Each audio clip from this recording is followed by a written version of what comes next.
नमस्कार साथियों, आप देख रहे हैं दिन भर की ताजा और बड़ी खबरें। आज की पहली खबर, केंद्र सरकार ने रविवार को फैसला लिया है कि अब राशन की दुकानों के साथ साथ पेट्रोल पंप पर भी केरोसिन मिल सकेगा। अब सरकारी तेल कंपनियां तय किए गए पेट्रोल पंपों से भी केरोसिन रख और बांट सकेंगी। हर जिले में राज्य सरकार या केंद्र शासित प्रदेश प्रशासन अधिकतम 2 पेट्रोल पंप चुनेंगे जहां यह सुविधा दी जाएगी। इन पेट्रोल पंपों पर अधिकतम 5000 लीटर तक केरोसिन रखा जा सकेगा। ग्रामीण क्षेत्रों में एलपीजी उपभोक्ताओं को 45 दिन के अनिवार्य बुकिंग अंतराल से काफी परेशानी हो रही है। इंडेन और एचपी के इस नियम से उज्ज्वला योजना के लाभार्थी सबसे अधिक प्रभावित हैं। समय पर गैस सिलेंडर न मिलने के कारण लोग मजबूर होकर फिर से लकड़ी और कोयले जैसे पारंपरिक ईंधनों का उपयोग कर रहे हैं। भागलपुर में पेट्रोल और डीजल की आपूर्ति व्यवस्था पूरी तरह चरमरा गई है, जिससे कई पेट्रोल पंप सूखे पड़े हैं। उपभोक्ताओं को ईंधन के लिए इधर-उधर भटकना पड़ रहा है। आपूर्ति में देरी और बरौनी रिफाइनरी से धीमी आपूर्ति को इसका मुख्य कारण बताया जा रहा है, जिससे आम लोगों और वाहन चालकों को काफी परेशानी का सामना करना पड़ रहा है। बिहार सरकार के नए आदेशानुसार पंचायत सचिवों को 24 घंटे के भीतर डेथ सर्टिफिकेट जारी करना होगा। वार्ड सदस्यों को कब्रिस्तान, श्मशान घाट आदि का प्रभारी बनाया गया है और उन्हें मृत्यु की सूचना तुरंत प्रखंड मुख्यालय व पंचायत सचिव को देनी होगी। सीतामढ़ी जिले में आईटीआई सीएटी 2026 के लिए ऑनलाइन आवेदन प्रक्रिया जारी है। युवा तकनीकी करियर बनाने हेतु 14 अप्रैल तक आवेदन कर सकते हैं। कुल 880 सीटों पर इलेक्ट्रीशियन, फिटर जैसे लोकप्रिय ट्रेडों में नामांकन होगा। प्रवेश परीक्षा 17 मई को आयोजित की जाएगी। तेजस्वी यादव ने बिहार की एनडीए सरकार पर बिजली दर बढ़ाने को लेकर तीखा हमला बोला। उन्होंने आरोप लगाया कि चुनाव में 125 यूनिट मुफ्त बिजली का वादा कर अब सरकार मुकर गई है। उनके मुताबिक अब अलग अलग समय पर 5.94 से 8.10 रुपये प्रति यूनिट तक वसूली हो रही है। साथ ही उन्होंने कहा कि सरकारी खजाना खाली है और भ्रष्टाचार बढ़ रहा है। खाड़ी देशों में चल रहे युद्ध से खाद्य तेल में आग लगी है। गोल बाजार के थोक व्यापारियों के अनुसार पिछले एक सप्ताह में रसोई में उपयोग होने वाले खाद्य तेलों के दाम 140 रुपए से लेकर 300 रुपए प्रति टिन 13 से 15 किलो तक बढ़ गए हैं। इसके साथ ही प्लास्टिक बोतल और डिस्पोजल सामग्री भी महंगी हो गई है। डिस्पोजल सामान में प्रति बंडल 5 से 10 रुपए तक की बढ़ोतरी हुई है। पहले 15 रुपए में मिलने वाला डिस्पोजल बंडल अब 20 रुपए तक पहुंच गया है। खाड़ी देशों में जारी संघर्ष का असर अब मुजफ्फरपुर के पेट्रोलियम व्यापार पर भी दिखने लगा है। तेल कंपनियों ने क्रेडिट पर आपूर्ति रोक दी है, जिससे रविवार को शहर के 5 पेट्रोल पंप बंद रहे। बैंक अवकाश और एडवांस भुगतान की बाधाओं के कारण समय पर तेल नहीं पहुंच सका। इस स्थिति से वाहन चालकों को काफी परेशानी का सामना करना पड़ा और लंबी कतारें देखी गईं। बिहार सरकार के निर्देश पर मधुबनी में 15 साल से अधिक पुराने सरकारी वाहनों को स्क्रैप करने की प्रक्रिया शुरू हो गई है। राज्य परिवहन आयुक्त के आदेशानुसार ऐसे वाहनों का पंजीकरण स्वतः समाप्त हो जाएगा। जिला प्रशासन ने सभी विभागों से पुराने वाहनों की जानकारी मांगी है।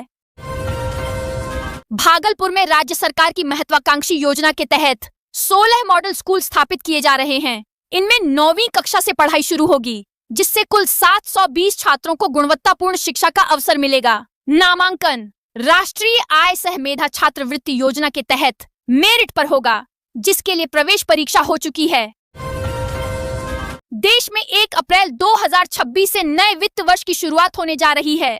इस दौरान कई बड़े बदलाव लागू होंगे। इसमें सबसे महत्वपूर्ण बदलाव 65 साल पुराने आयकर कानून की जगह नया कानून लागू करना है। वहीं जहां पहले आयकर भरने या फिर आय संबंधी कामों के लिए फॉर्म 16 की जरूरत होती थी, अब इसकी जगह फॉर्म 130 लेगा। इसके साथ ही banking, PAN card, railway ticket, FASTag और नई गाड़ियों की कीमतों में बदलाव होगा। इन फैसलों का सीधा असर आपके रोजमर्रा की जिंदगी पर पड़ेगा। नीतीश कुमार के विधान परिषद से इस्तीफे के बाद बिहार की राजनीति में हलचल तेज हो गई है।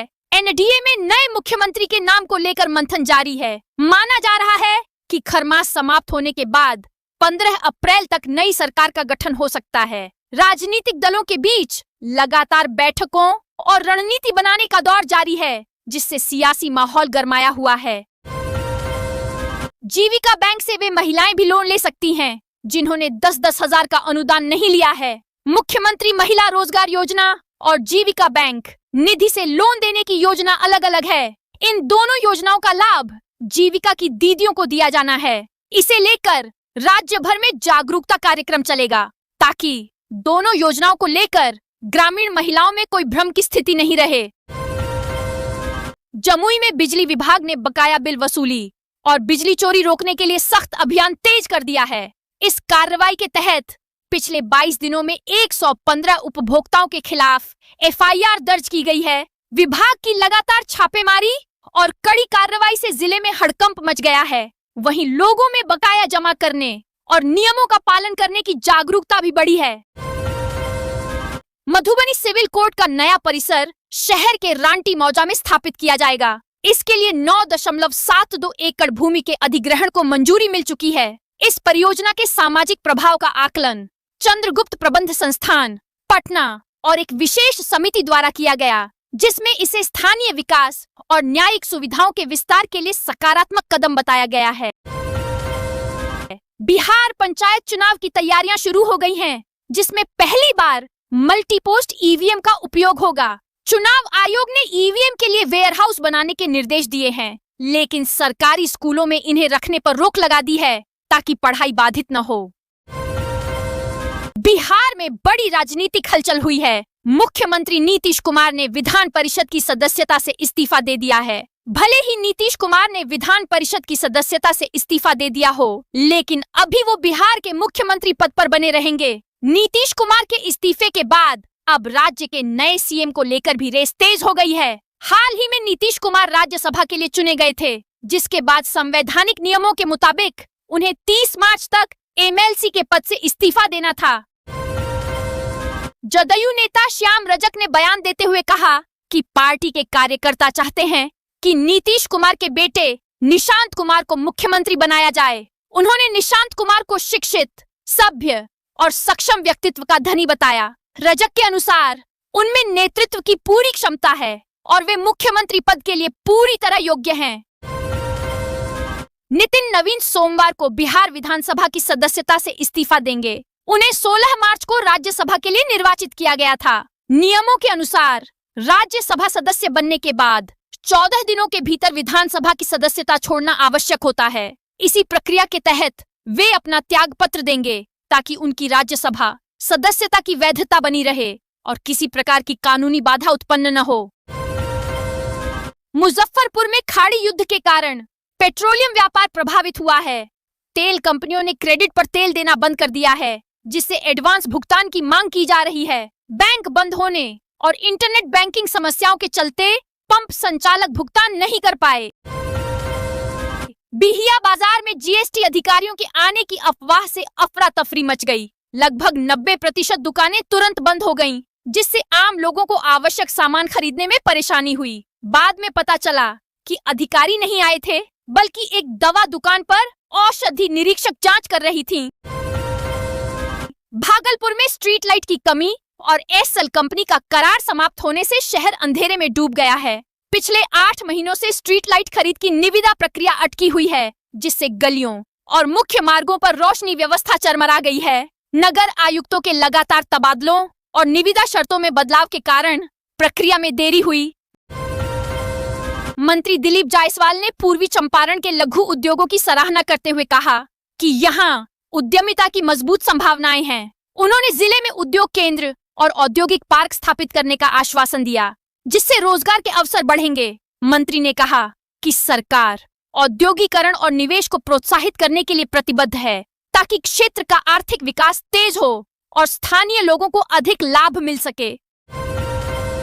नीतीश कुमार के इस्तीफे के बाद बिहार की राजनीति में मुख्यमंत्री पद को लेकर अटकलें तेज हो गई हैं। इस बीच निर्दलीय सांसद पप्पू यादव ने बयान देते हुए कहा कि नीतीश कुमार को ही मुख्यमंत्री पद पर बने रहना चाहिए। उन्होंने स्पष्ट किया कि यदि ऐसा संभव नहीं होता है तो जनता दल यू का ही कोई नया चेहरा राज्य की कमान संभाले, ताकि राजनीतिक संतुलन बना रहे।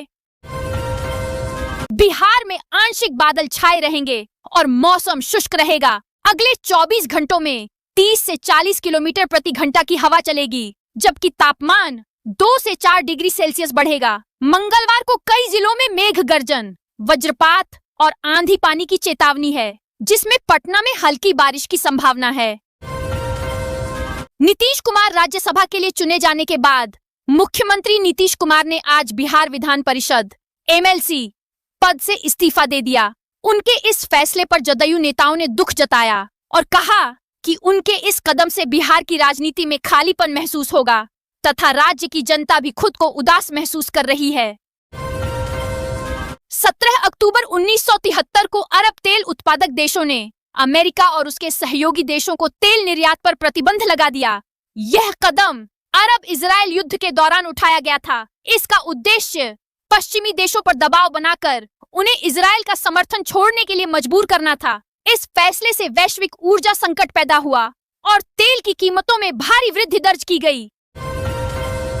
नेपाल के पहाड़ी इलाकों में एक सप्ताह के भीतर दूसरी बार भूकंप के झटके महसूस किए गए, जिससे लोगों में हल्की दहशत फैल गई। रविवार सुबह 8:44 बजे 4.4 तीव्रता का भूकंप मेमेंग के पास केंद्रित था। इससे पहले गुरुवार को भी 4 तीव्रता का झटका आया था।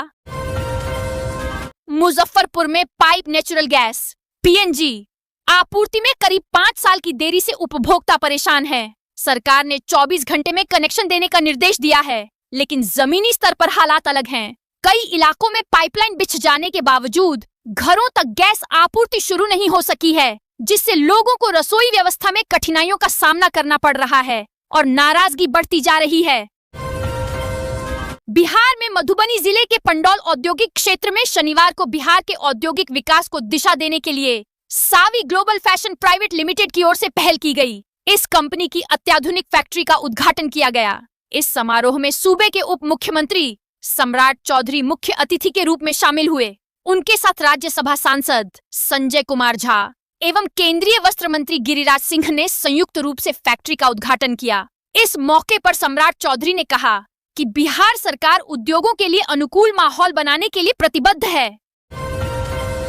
राजगीर स्थित नालंदा विश्वविद्यालय के नए परिसर में 31 मार्च 2026 को द्वितीय दीक्षांत समारोह आयोजित होगा। इस अवसर पर द्रौपदी मुर्मू मुख्य अतिथि के रूप में शामिल होंगी। राष्ट्रपति बनने के बाद यह उनका विश्वविद्यालय का पहला दौरा होगा। समारोह को लेकर छात्रों, शिक्षकों और प्रशासन में काफी उत्साह है तथा तैयारियां अंतिम चरण में हैं। बिहार में सरकारी आदेशों की धज्जियां उड़ाने वाले अधिकारियों की अब खैर नहीं है।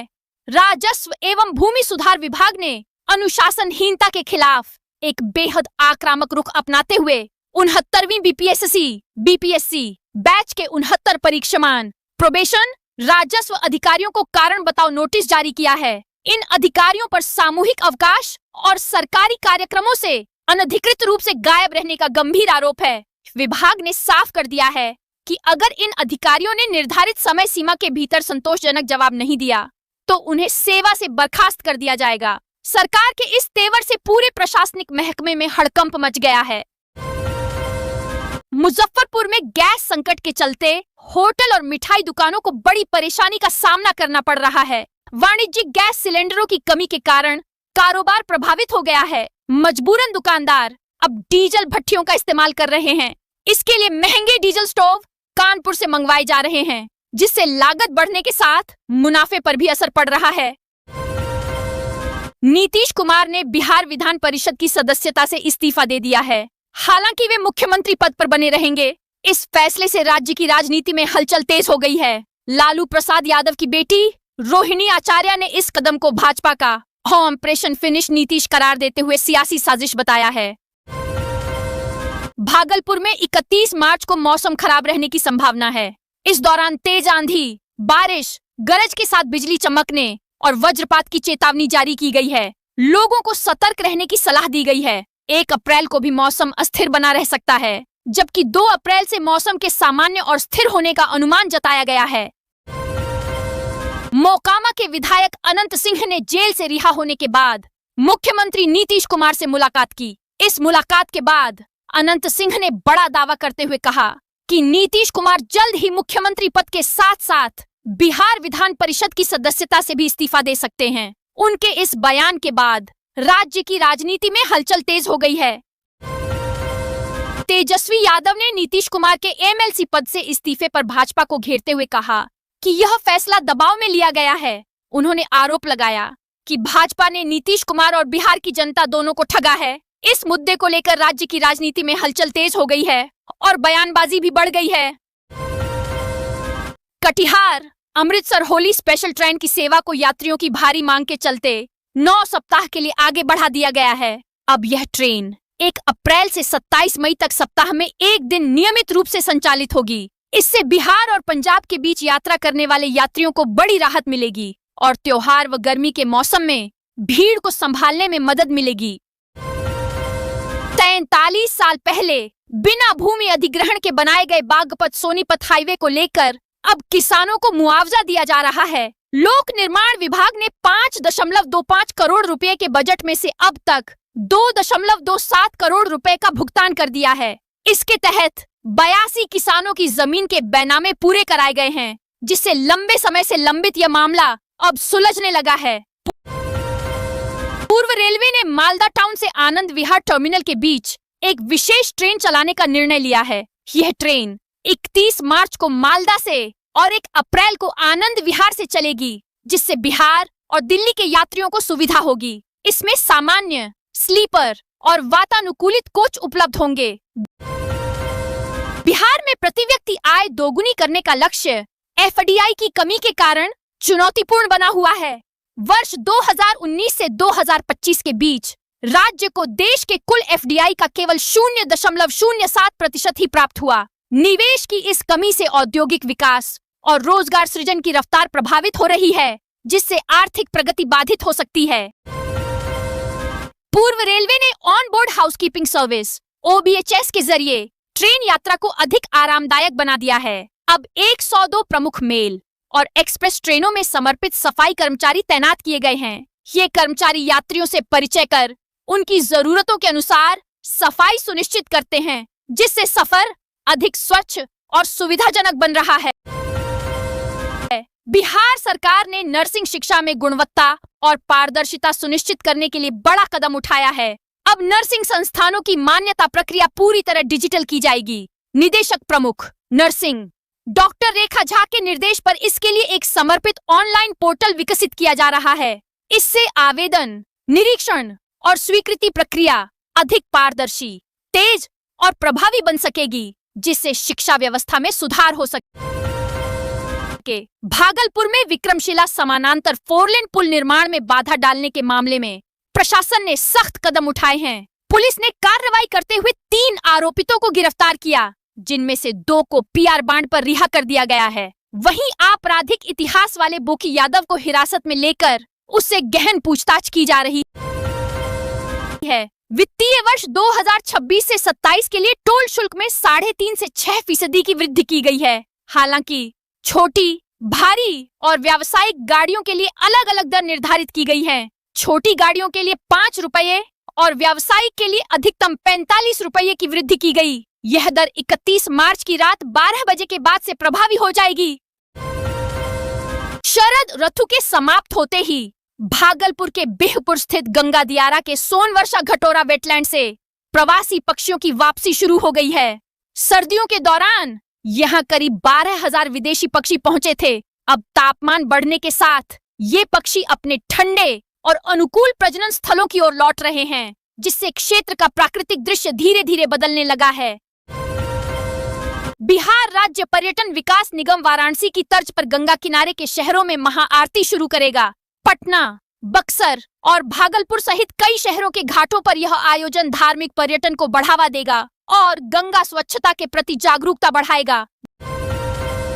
जमुई स्थित सिमुलतला आवासीय विद्यालय, जो कभी टॉपर्स की फैक्ट्री के नाम से प्रसिद्ध था, अब बिहार बोर्ड के परिणामों में अपनी पहचान खोता नजर आ रहा है। 2015 से 16 में शानदार प्रदर्शन के बाद हाल के वर्षों में यहां से टॉपर्स की संख्या में लगातार गिरावट आई है। इससे विद्यालय की शैक्षणिक साख पर सवाल उठने लगे हैं और इसके पुराने गौरव को पुनः हासिल करने की चुनौती सामने है। गृह मंत्रालय के निर्देश पर बिहार से अवैध बांग्लादेशियों और रोहिंग्या को निकालने की तैयारी तेज हो गई है। नई बांग्लादेश सरकार के गठन के बाद भारत सरकार ने निगरानी बढ़ाई है। सभी डीएम और एसपी को पहचान कर इन्हें डिपोर्ट करने का आदेश दिया गया है। भारतमाला परियोजना के तहत किशनगंज बहादुरगंज 4 लेन सड़क के निर्माण में तेजी लाने के लिए अधिग्रहित भूमि से अतिक्रमण हटाने का अभियान शुरू किया गया है। रविवार को एसडीएम अनिकेत कुमार के नेतृत्व में भारी पुलिस बल के साथ एक टीम ने सैकड़ों पक्के मकानों को ध्वस्त कर भूमि को अतिक्रमण मुक्त कराया। पटना पुलिस ने आलमगंज और खेमनीचक इलाके में बड़ी कार्रवाई करते हुए भारी मात्रा में स्मैक और उससे जुड़े कच्चे माल को बरामद किया है। इस कार्रवाई से एक सक्रिय ड्रग सिंडिकेट को ध्वस्त करने की कोशिश तेज हो गई है। पुलिस ने 2 तस्करों को गिरफ्तार किया है, जबकि एक पीटीसी सिपाही की संलिप्तता सामने आने के बाद उसकी गिरफ्तारी के लिए लगातार छापेमारी की जा रही है। बिहार में आंशिक बादल छाए रहेंगे और मौसम शुष्क रहेगा। अगले 24 घंटों में 30 से 40 किलोमीटर प्रति घंटा की हवा चलेगी, जबकि तापमान 2 से 4 डिग्री सेल्सियस बढ़ेगा। मंगलवार को कई जिलों में मेघ गर्जन, वज्रपात और आंधी पानी की चेतावनी है, जिसमें पटना में हल्की बारिश की संभावना है।